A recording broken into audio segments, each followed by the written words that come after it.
Seek protection from the holy death of Allah. Start in the name of Allah, who is the King of Kings and who is the Lord of Lords. Honorable teacher and my dear co-host, Assalamu alaikum.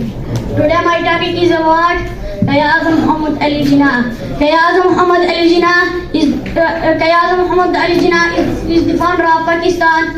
He was a great leader of subcontinent who led the Muslims in their struggle for freedom. Qayyaz Muhammad Ali Jinnah was born on December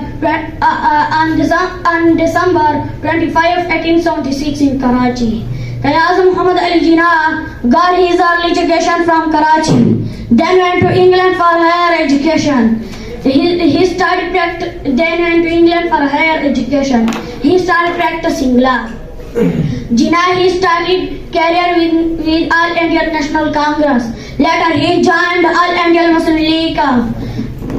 He struggled a lot to bring Congress and Muslim League together, but soon he realized that the rights of Muslims in India would be not protected in an invited country.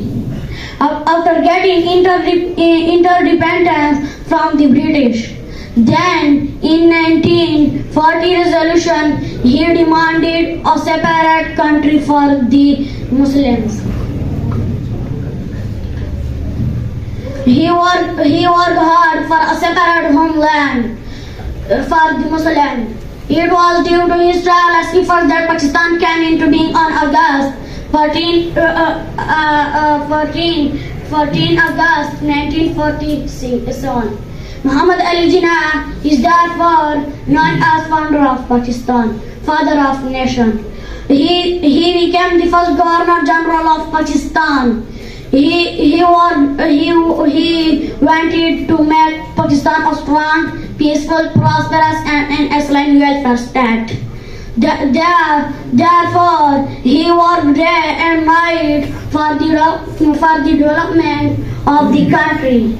Even though he had a poor health, he passed away on September 11, 1948, just 13 months after the creation of beloved homeland.